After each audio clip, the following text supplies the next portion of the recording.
ಈಗಾಗಲೇ 7 ಜನರನ್ನ ಆಯ್ಕೆ ಮಾಡಿದ್ದಾರೆ. ಹೌದಲ್ಲ? 2013 ವಿಧಾನಸಭೆ ಕ್ಷೇತ್ರದಿಂದ ಸುಮಾರು 76,000 ಮತಗಳಿಂದ ಅಂತರದಿಂದ ನಾನು ಆಯ್ಕೆಯಾಗಿ ಬಂದಿದ್ದೆ 2013ರಲ್ಲಿ. ಆಯ್ಕೆ ಆದ ನಂತರ 2014ರಲ್ಲಿ ಲೋಕಸಭಾ ಚುನಾವಣೆ ಬಂದಾಗ ಆವಾಗ ಸಿದ್ದರಾಮಯ್ಯ ಅವರು ಏನು ಹೇಳಿದರು, ಕರೆದು ಈ ಚಿಕ್ಕೋಡಿ ಲೋಕಸಭಾದಿಂದ ನೀನು ಅಭ್ಯರ್ಥಿ ಆಗಲೇಬೇಕು, ನೀ ಅಭ್ಯರ್ಥಿ ಆದರೆ ನೀ ಗೆದ್ದು ಬರ್ತಿ ಅಂತ ಹೇಳಿದರು. ಅವರು ಹೇಳಿದಾಗ ಒಂದು ಮಾತು ಹೇಳಿದರು, ಏನಂತಂದ್ರೆ ನೀ ಗೆದ್ದು ಬಂದ್ರೆ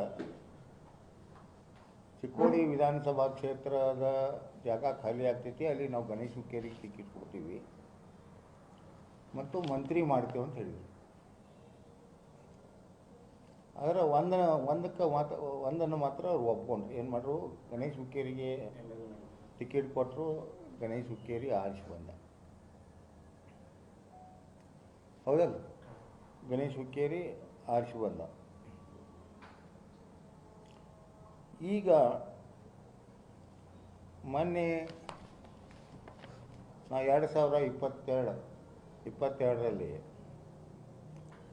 2019ರಿಂದ 22ರವರೆಗೆ ನಾನು ಖಾಲಿ ಇದ್ದೀನಿ. ಅವಾಗ ಯಾವುದೂ ನನಗೆ ಅಧಿಕಾರ ಇದ್ದಿದ್ದಿಲ್ಲ. ಆವಾಗ ನಾನು ಸಾಕಷ್ಟು ಸರಿ ಅವ್ರಿಗೆ ವಿನಂತಿ ಮಾಡ್ಕೊಂಡು ವಿಧಾನ ಪರಿಷತ್ ಸದಸ್ಯರೇ ಮಾಡಿರಿ ಅಥವಾ ರಾಜ್ಯಸಭೆ ಸದಸ್ಯರೇ ಮಾಡಂತ ನಾನು ಅವ್ರ ಹತ್ರ ಕೇಳ್ಕೊಂಡಾಗ ಅಷ್ಟೊಂದು ರೆಸ್ಪಾನ್ಸ್ ಅವರಿಂದ ನನಗೆ ಬರಲಿಲ್ಲ. ಅದು 2022 ಜುಲೈದಲ್ಲಿ ಶಿಕ್ಷಕರ ಮತಕ್ಷೇತ್ರದಿಂದ ಚುನಾವಣೆ ಘೋಷಣೆ ಆದಮೇಲೆ ನಾನು ಕರ್ನಾಟಕ ರಾಜ್ಯದ ವಿರೋಧಿ ಪಕ್ಷದಾಗಿದ್ದರು ಅವರು ಸಿದ್ದರಾಮಯ್ಯ ಅವ್ರ ಹತ್ರ ಹೋಗಿ ನಾನು ಶಿಕ್ಷಕರ ಮತಕ್ಷೇತ್ರದಿಂದ ನಿಲ್ತೀನಿ, ನನಗೆ ಅವಕಾಶ ಮಾಡಿಕೊಡು ಅಂದಾಗ ಅವಾಗ ಅವ್ರು ಏನು ಹೇಳಿದ್ರು ಅಂತಂದ್ರೆ, ಅವಾಗ ಅವ್ರು ಹೇಳಿದರು, ನನ್ನ ಕ್ಷೇತ್ರದಲ್ಲಿ ಬನ್ನೂರು ಅಂತ ಶಿಕ್ಷಕರ ಮತಕ್ಷೇತ್ರದಿಂದ ಚುನಾವಣೆಗೆ ಸ್ಪರ್ಧೆ ಮಾಡೋದು ತಯಾರಾಗಿದ್ದೀನಿ. ಆಗ ಕಾರಣಕ್ಕೆ ನನಗೆ ಈಗ ನಿಮ್ಮ ಪರವಾಗಿ ನನಗೆ ದಿಲ್ಲಿಗೆ ನಾನು ನಿಮ್ಮ ಹೆಸರನ್ನು ಕಳಿಸ್ಲಿಕ್ಕೆ ಆಗೋದಿಲ್ಲ ಅಂತ ಹೇಳಿದರು. ಅಂತ ಏನು ಮಾಡೋದು ಅಂತ ಅವಾಗ ಏನಂದ್ರೆ ಅವ್ರು ನನಗೆ, ನೀ ಇದರಿಂದ ನಿಲ್ಲು,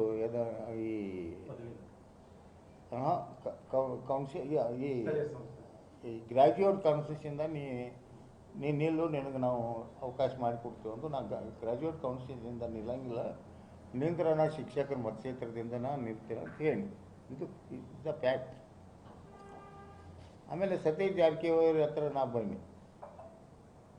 ಸತೀಶ್ ಜಾರಕಿಹೊಳಿ ಹತ್ರ ಬಂದು ಸತೀಶ್ ಜಾರಕಿಹೊಳಿಗೆ ನಾವು ವಿನಂತಿ ಮಾಡ್ಕೊಂಡು, ಇಲ್ಲ ಈಗಾಗಲೇ ನಾವು ಎಲ್ಲರೂ ಮಾತುಕತೆ ಮಾಡಿಕೊಂಡು ಬನ್ನೂರವರ ಹೆಸರನ್ನು ನಾವು ಈಗಾಗಲೇ ಹೈಕಮಾಂಡಕ್ಕೆ ನಾವು ಕಳಿಸಿದ್ದೀವಿ. ಪ್ರಕಾಶ್ ಮುಂದೆ ಬೇಕಾದ್ರೆ ವಿಧಾನಸಭೆ ಅಥವಾ ವಿಧಾನಸಭೆಗೆ ಕಾಗವಾಡದಿಂದ ನಿನಗೆ ಅವಾಗ ಮತ್ತೆ ನಾವು ಪ್ರಯತ್ನ ಮಾಡೋಣ. ಗಣೇಶ್ಗೆ ಸದಲಘಾಟದಿಂದ ನಿನಗೆ ನಾವು ಕಾಗವಾಡದಿಂದ ನಾವು ಪ್ರಯತ್ನ ಮಾಡೋ ಅಂತಾಗ ಅಷ್ಟಕ್ಕೆ ನಾನು ಕೈ ಬಿಟ್ಟೀನಿ. ಆದರೆ ಇಲ್ಲಿ ಏನಾಯ್ತಂದ್ರೆ ಬೆಳಗಾವ್ದಾಗ ಒಂದು ಮೀಟಿಂಗ್ ಆಯ್ತು, ಶಿಕ್ಷಕರದೊಂದು ಬೆಳಗಾವ್ದಾಗ ಒಂದು ಮೀಟಿಂಗ್ ಆಯಿತು. ಆ ಮೀಟಿಂಗ್ದಾಗ ಏನು ಹೇಳಿದ್ರು, ಯಾವುದೇ ಪರಿಸ್ಥಿತಿ ಒಳಗೆ ಈ ಸಾರಿ ಇದು ಬೆಳಗಾವಿ ಜಿಲ್ಲೆಯಿಂದನೇ ಶಿಕ್ಷಕರ ಮತಕ್ಷೇತ್ರದಿಂದನೇ ವಿಧಾನ ಪರಿಷತ್ತಿಗೆ ಆಯ್ಕೆ ಮಾಡಬೇಕು. 3 ಸರಿ ಅಲ್ಲಿ ಬಿಜಾಪುರದಿಂದ ಆಯ್ಕೆ ಬಂದರು. ಅದಕ್ಕೆ ಶಿಕ್ಷಕರ ನಿಲ್ಲಬೇಕು. ಇಲ್ಲಂದ್ರೆ ಪ್ರಕಾಶ್ ಹುಕ್ಕೇರಿ ಅವ್ರಿಗೊಂದು ಮಾತು ಕೇಳೋನು, ಪ್ರಕಾಶ್ ಹುಕ್ಕೇರಿ ಅವ್ರ ನಿಂತರ ಅವ್ರನ್ನ ಅಭ್ಯರ್ಥಿ ಮಾಡೋಣ ಅಂತಂದಾಗ ನಾನು ಮತ್ತೆ ತಿರುಗಿ ಡಿ ಕೆ ಶಿವಕುಮಾರ್ ಕಡೆ ಹೋದಾಗ ವಿಶೇಷವಾಗಿ ಇದ್ರಾಗ ಯಾರು ಪ್ರಯತ್ನ ಆಗೈತೆ ಅಂದರೆ ಗಣೇಶ್ ಹುಕ್ಕೇರಿ. ಅವನು ದಿಲ್ಲಿಗೆ ಹೋಗಿ ಅಲ್ಲಿ ಹೈಕಮಾಂಡಿಗೆ ಭೇಟಿಯಾಗಿ ಪ್ರಕಾಶ್ ಹುಕ್ಕೇರಿಗೆ ಶಿಕ್ಷಕರ ಮತ್ತು ಕ್ಷೇತ್ರದಿಂದ ಟಿಕೆಟ್ ಕೊಡು ಅಂತೇಳಿ ಒತ್ತಾಯ ಮಾಡ್ತಾಯಿದ್ದ. ಸುರ್ಜೇವಾಲಾಗ ನಂಗೆ ಡಿ ಕೆ ಶಿವಕುಮಾರ್ ಕೇಳಿದ್ರೆ, ಏನಪ್ಪ ನಿಮ್ಮದು ಒಂದೇನಾರ ಫೈನಲ್ ಹೇಳು, ನಿಲ್ತೀರ ಅಂತೇಳು ಅಥವಾ ಇಲ್ಲರ ಅಂತೇಳು. ಈಗ ಒಂದು ಅರ್ಧ ಗಂಟೆ ನಿಂಗೆ ನಾನು ಇಲ್ಲೇ ಟೈಮ್ ಕೊಡ್ತೀನಿ, ಇಲ್ಲೇ ಹೇಳಿಬಿಡಿ ನಿಮ್ಮದು ವಿಚಾರ ಅಂದರು. ಆಯಿತು, ಅರ್ಧ ಗಂಟೆ ಆಯ್ತು ಸರ್, ಈಗ ಹೇಳ್ತೀನಿ, ನಾನು ಯಾವುದೋ ಕಾರಣಕ್ಕೂ ನಾವು ಸ್ಪರ್ಧೆ ಮಾಡ್ತೇವೆ ಅಂದಾಗ ತಕ್ಷಣ ಡಿ ಕೆ ಶಿವಕುಮಾರ್ ಅವರು ಏನು ಮಾಡಿದ್ರು ಅಂದ್ರೆ, ಸಿದ್ದರಾಮಯ್ಯ ಅವ್ರ ಜೋಡಿ ಮಾತಾಡಿ ತಕ್ಷಣ ನನ್ನ ಹೆಸರನ್ನು ಹೈಕಮಾಂಡ್ ಕಳಿಸಿದ್ರು. ನಾನು ಸ್ಪರ್ಧೆ ಮಾಡಿ ಸುಮಾರು 15,000 ಮತಗಳಿಂದ ನಾನು ಗೆದ್ದು ಬಂದೆ. ಮುಂದೇನಾಯಿತು, ಸಿದ್ದರಾಮಯ್ಯ ಅವರ ಸತ್ಕಾರ ಸಮಾರಂಭ ಬೆಳಗಾವಿದಾಗಿದ್ದಾಗ ಸಿದ್ದರಾಮಯ್ಯ ಅವ್ರ ಸನ್ಮಾನ ಇದ್ದಾಗ ಆ ಸನ್ಮಾನದಲ್ಲಿ ಜಿಲ್ಲಾ ಉಸ್ತುವಾರಿ ಸಚಿವರನ್ನು ಹೇಳಿದ್ರು, ಬೆಳಗಾವಿ ಜಿಲ್ಲೆಯಲ್ಲಿ 2 ಲೋಕಸಭಾ ಟಿಕೆಟ್ ಅದಾವು, ಒಂದನ್ನು ನಾವು ಹಾಲು ಮತದ ಸಮಾಜದವ್ರಿಗೆ ಟಿಕೆಟ್ ಕೊಡ್ತೀವಿ, ಇನ್ನೊಂದು ಜನರಲ್ ಕೊಡ್ತೀವಿ ಅಂತ ಹೇಳಿದ್ರು. ಸುಮಾರು ಇವತ್ತು ಹಾಲು ಮತದ ಸಮಾಜದ್ದು 3 ಲಕ್ಷ ಮತದಾರ ನಮ್ಮ ಚಿಕ್ಕೋಡಿ ಲೋಕಸಭಾದಾಗ ಅದಾವ. 3 ಲಕ್ಷ ಮತದಾರ. ಆ 3 ಲಕ್ಷ ಜನ ನಮ್ಮ ಹಾಲು ಮತದ ಸಮಾಜದವ್ರು ಇದ್ದಾಗ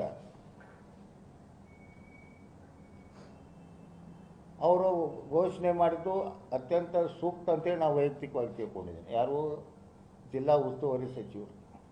ಮೊನ್ನೆನೂ ಕೂಡ ನಾ ಬೆಂಗಳೂರಿಗೆ ಹೋದಾಗ ರಾಜ್ಯಸಭಾ ಏನಿತ್ತು ವೋಟಿಂಗ್ಗಿಂತ ಮೊದಲೇ ದಿವಸ ನಾನು ಸಿದ್ದರಾಮಯ್ಯ ಅವರ ಜೊತೆ ಮಾತಾಡಿ, ಇಲ್ಲ ನೀವು ಯಾವುದೋ ಪರಿಸ್ಥಿತಿಯಲ್ಲಿ ಹಾಲು ಮತದ ಸಮಾಜದವರಿಗೆ ನೀವು ಟಿಕೆಟ್ ಕೊಡಬೇಕಂತ ವಿನಂತಿ ಮಾಡಿಕೊಡಿವಿ, ಮತ್ತು ನಾನು ಯಾವುದೋ ಪರಿಸ್ಥಿತಿಯೊಳಗೆ ನಾವೆಲ್ಲರೂ ಕೊಡ್ಕೊಂಡು ಪ್ರಯತ್ನ ಮಾಡಿ ಹಾಲು ಮತದ ಸಮಾಜದವ್ರಿಗೆ ಯಾರು ಟಿಕೆಟ್ ಕೊಡ್ತೀವಿ ನಾವು ಆರಿಸಿ ತರ್ತೇವೆ ಅಂತ ನಾವು ಹೋಗಿ ಹೇಳಿದ್ದೀವಿ. ಅವ್ರು ಆ ದಿವಸ ಹೇಳಿದ್ದೀವಿ. ಆ ಹಿನ್ನೆಲೆಯಲ್ಲಿ ಇವತ್ತು 78 ವಯಸ್ಸು, 77 ಮುಗಿದು 78ನೇ ವರ್ಷ ಇವತ್ತು. ಈ 78 ವರ್ಷದಲ್ಲಿ ಮತ್ತೆ ನಾವು ಚುನಾವಣೆಗೆ ನಿಲ್ಲೋದು ಅಷ್ಟೊಂದು ಸರಿ ಕಾಣೋದಿಲ್ಲ ಅಂತೇಳಿ ವಿಚಾರ ಮಾಡಿ, ಆಮೇಲೆ ಸತೀಶ್ ಜಾರಕಿಹೊಳಿ ಅವರು ಚಿಕ್ಕೋಡಿ ಮತ್ತು ಬೆಳಗಾವಿ ಲೋಕಸಭಾ ಎಲ್ಲ ಕಾಂಗ್ರೆಸ್ ಪಕ್ಷದ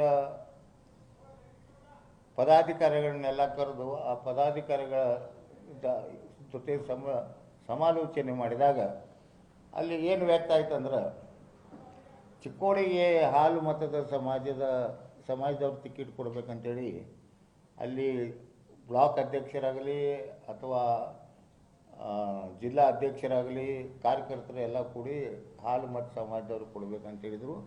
ಆ ಹಿನ್ನೆಲೆಯಲ್ಲಿ ಈ ಸಾರಿ ನಾನು ಚಿಕ್ಕೋಡಿ ಲೋಕಸಭಾ ಕ್ಷೇತ್ರದಿಂದ ಯಾವುದೇ ಕಾರಣಕ್ಕೂ ಸ್ಪರ್ಧೆ ಮಾಡೋದಿಲ್ಲ. ಎಷ್ಟ ನನ್ನ ಮೇಲೆ ಹೈಕಮಾಂಡ್ ಒತ್ತಡ ಬಂದರೂ ಕೂಡ ನಾನು ನಿಲ್ಲುವುದಿಲ್ಲ. ಈಗಾಗಲೇ ಈ ವಿಷಯವನ್ನು ನಾನು ಹೇಳಿದ್ದೇನೆ, 2-3 ಸರಿ ನಾನು ವಿಷಯವನ್ನು ಹೇಳಿದ್ದೀನಿ. ನಾ ಏನು ಫುಟ್ಬಾಲ್ ಅಲ್ಲ, ಇಲ್ಲಿ ಹೋದ್ರೆ ಅಲ್ಲಿ ಹೋಗೋದು, ಅಲ್ಲಿ ಹೋದ್ಮ್ಯಾಗ ಮತ್ತೆ ಇಲ್ಲಿ ಬರೋದು, ಅದಕ್ಕೆ ನಾನು ನಿಲ್ಲಂಗಿಲ್ಲ ಅಂತ ಹೇಳಿ.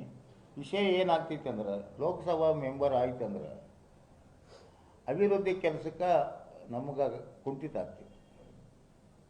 ಪ್ರಕಾಶ್ ಹುಕ್ಕೇರಿಗೆ ಏನು ತಿಳ್ಕೊಂಡಿದ್ದಾರೆ, ಪ್ರಕಾಶ್ ಹುಕ್ಕೇರಿ ಅಂದ್ರೆ ಒಬ್ಬ ಅಭಿವೃದ್ಧಿ ಹರಿಕಾರ ಅಂತ ತಿಳ್ಕೊಂಡಿದ್ದರು. ಆ ಒಂದು ದೃಷ್ಟಿಯಿಂದ ನಾನು ಅಲ್ಲಿ ಹೋದ್ನೆ ಅಂದ್ರೆ ಇನ್ನೂ ನಂದು 5 ವರ್ಷ ಐತಿ,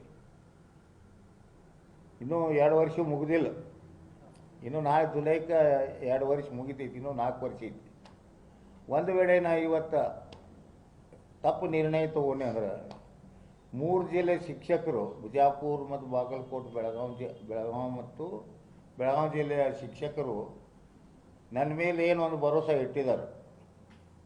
ಪ್ರಕಾಶ್ ಹುಕ್ಕೇರಿ ಆರಿಸ್ಕೊಟ್ರೆ ನಮ್ಮ ಸಮಸ್ಯೆ ಬಗೆಹರಿತಾವೆ ಅಂತ ಏನು ಒಂದು ವಿಶ್ವಾಸ ಇಟ್ಟಿದ್ರು. ಆ ವಿಶ್ವಾಸಕ್ಕೆ ನಾವು ದ್ರೋಹ ಆಗ್ದಂಗೆ ಆಗ್ತೈತಿ. ಆ ದೃಷ್ಟಿಯಿಂದ ನಾನು ಯಾವುದೇ ಪರಿಸ್ಥಿತಿಯಾಗ ಚಿಕ್ಕೋಡಿ ಲೋಕಸಭಾದಿಂದ ಸ್ಪರ್ಧೆ ಮಾಡೋದಿಲ್ಲ. ಸರ್ ನಿಮ್ಮ ಮೇಲೆ ಒತ್ತಡ ಹಾಕುವಂತ ಪ್ರಯತ್ನ ಆಗ್ತಿದೆ. ನಿಮ್ಮ ಹೆಸರು ದಿಲ್ಲಿ ಲೆವೆಲ್ನ ಹೆಸರು ಹೇಳಿ ಬಂದಿದ್ದಾರೆ. ಅವ್ರು ಹೇಳಿರ್ಬೇಕ್ರಿ, ನಿಲಾವ್ ನಾ ಅಲ್ಲ. ಅವ್ರು ಹೇಳಿರ್ಬೋದು ಪ್ರಕಾಶ್ ಹುಕ್ಕೇರಿ ಗೆಲ್ತಾನಂತ ಹೇಳಿರ್ಬೋದು ಅವ್ರು. ಆದ್ರೆ ನಾನು ನಿಲ್ಲಬೇಕಲ್ಲ, ನಾನು ನಿಲ್ಲಕ್ಕೆ ತಯಾರಾಗಬೇಕಿಲ್ಲ. ನಾನು ನಿಲ್ಲಂಗಿಲ್ಲ ಮತ್ತು ಗಣೇಶ್ ಹುಕ್ಕೇರಿ ಅವರು ನಾವು ಮಾತಾಡ್ಕೊಂಡಿದ್ದೀವಿ, ಗಣೇಶ್ ಹುಕ್ಕೇರಿನೂ ನಿಲ್ಲಂಗಿಲ್ಲ. ಗಣೇಶ್ ಹುಕ್ಕೇರಿ ಅವ್ರಿಗೆ ನಿಲ್ಲಿಸ್ತಾರೆ, ಅವ್ರು ಗೆದ್ದು ಬಂದ್ಮೇಲೆ ಪ್ರಕಾಶ್ ಹುಕ್ಕೇರಿ ಅವ್ರನ್ನ ಮಂತ್ರಿ ಮಾಡಬೇಕು ಅಂತ ಒಂದು ಬೇಡಿಕೆ ಇದೆ ಸರ್. ನಮಗಿದಾರ ಮಂತ್ರಿ ಮಾಡೋರಿದ್ರ ಗಣೇಶ್ ಹುಕ್ಕೇರಿ ಆರಿಸಿ ಬಂದಿದ್ದ 2014 ಆರಿಸಿ ಅವಾಗ ಮಂತ್ರಿ ಮಾಡ್ಬೋದಾಗಿತ್ತು.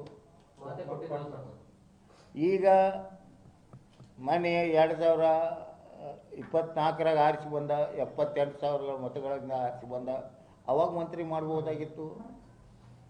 ಅವಾಗೂ ಮಂತ್ರಿ ಮಾಡಿಲ್ಲ, ಈಗೂ ಮಂತ್ರಿ ಮಾಡಿಲ್ಲ. ನಾವು ಮಂತ್ರಿ ಮಾಡಂತ ನಾವು ಕೇಳಿಲ್ಲ. ಅವ್ರು ಯಾರು ಹೈಕಮಾಂಡ್ಗೆ ನಾವೇನು ಇದು ಇಟ್ಟಿಲ್ಲ. ಏನು ನಮಗೆ ಮಂತ್ರಿ ಗಣೇಶ್ ಹುಕ್ಕೇರಿಗೆ ಮಂತ್ರಿ ಸ್ಥಾನ ಕೊಡಲಿ ಅಥವಾ ಪ್ರಕಾಶ್ ಹುಕ್ಕೇರಿಗೆ ನಾವು ಮಂತ್ರಿ ಸ್ಥಾನ ಪಕ್ಷದ ಕೆಲಸ ಮಾಡ್ಕೊತ ಬಂದೀವಿ. ಯಾವುದೇ ಪರಿಸ್ಥಿತಿಯಾಗ ಚಿಕ್ಕೋಡಿ ಲೋಕಸಭಾದ ನಾವಾಗಲಿ, ಜಿಲ್ಲಾ ಉಸ್ತುವಾರಿ ಆಗಲಿ, ಮತ್ತು ಏನು 5 ಜನ ನಾವು ಶಾಸಕರ ಆಯ್ಕೆಯಾಗಿ ಬಂದಿದ್ದೆವು ಒಕ್ಕಟ್ಟಿನಿಂದ. ಲಕ್ಷ್ಮಣ್ ಸವದಿ ಇರ್ಬೋದು, ರಾಜೀವ್ ಕಾಗೆ ಇರ್ಬೋದು, ಪ್ರಕಾಶ್ ಹುಕ್ಕೇರಿ ಇರ್ಬೋದು, ಗಣೇಶ್ ಹುಕ್ಕೇರಿ ಇರ್ಬೋದು, ನಮ್ಮ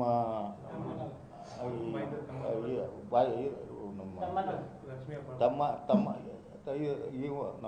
ಕುರ್ಚಿ MLA ಮಹೇಶ್ ತಮ್ಮಣ್ಣವ್ರು ಎಲ್ಲರೂ ಕೂಡ್ಕೊಂಡು ನಾವು ಯಾವುದೇ ಪರಿಸ್ಥಿತಿಯಾಗ ಚಿಕ್ಕೋಡಿ ಲೋಕಸಭಾ ಅಭ್ಯರ್ಥಿಯನ್ನು ಕಾಂಗ್ರೆಸ್ ಪಕ್ಷದ ಅಭ್ಯರ್ಥಿನ ಆಯ್ಕೆ ಮಾಡಿಕೊಡ್ತೀವಿ. ಕಾರಣ ಸುಮಾರು 2 ಲಕ್ಷ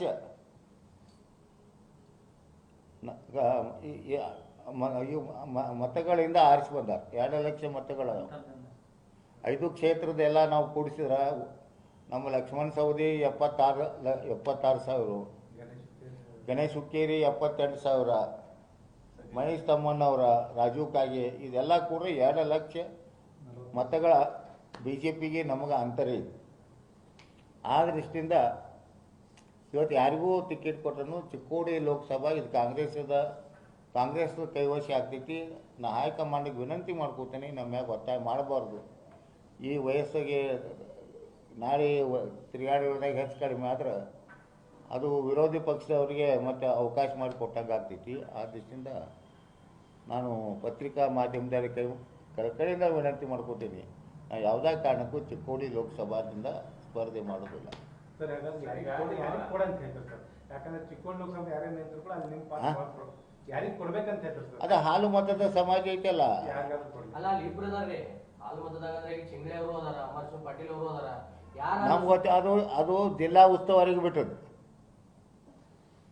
ಚಿಕ್ಕೋಡಿ ಲೋಕಸಭಾಕ ಹಾಲು ಮತದ ಸಮಾಜದ ಅಭ್ಯರ್ಥಿಯನ್ನು ಆಯ್ಕೆ ಮಾಡೋದು ನಮ್ಮ ಜಿಲ್ಲಾ ಉಸ್ತುವಾರಿ ಸಚಿವರಾದ ಅವ್ರಿಗೆ ಬಿಟ್ಟು ಕೊಡೋದು. ಅವರು ಚಿಂಗಳಿ ಅವ್ರಿಗೂ ಕೊಡ್ಬೋದು ಅಥವಾ ಯಾರಿಗಾದ್ರೂ ಕೊಡ್ಬೋದು. ಜನರ ಮನಸ್ಸಿನಿಂದ ಚಿಂಗಳೆಯವರಾದ್ರೆ ನಿಪ್ಪಾನಿಗೆ ಮಾತ್ರ ಸೀಮಿತ, ಹೊರಗಡೆ ಅವ್ರಿಗೆ ಗೊತ್ತಿಲ್ಲ ಚಿಂಗಳೆಯವರು ಅಂತ ಹೇಳ್ತಾರ್ರಿ ಜನ. ಲಕ್ಷ್ಮಣರಾವ್ ಚಿಂಗಳೆ ಅವರು ಬರೀ ನಿಪ್ಪಾನಿ ಮತಕ್ಷೇತ್ರ ಅಟ್ಟ ಸೀಮಿತ ಅದಾರ. ಈಗ ಲಕ್ಷ್ಮಣ್ ಚಿಂಗಳೆ ಅವ್ರಿಗೆ ಟಿಕೆಟ್ ಕೊಡೋದ್ರಿಂದ ಒಂದು ಫಾಯ್ದಾ ಐತಿ, ठीकेना. ಅಲ್ಲಿ ನಮ್ಮ ಶಾಸಕರಿಲ್ಲ, ಅವ್ನು ಟಿಕೆಟ್ ಕೊಟ್ಟಿತ್ತಂದ್ರೆ ಅಲ್ಲಿ ಫೈಟ್ ಆಗ್ತೈತಿ.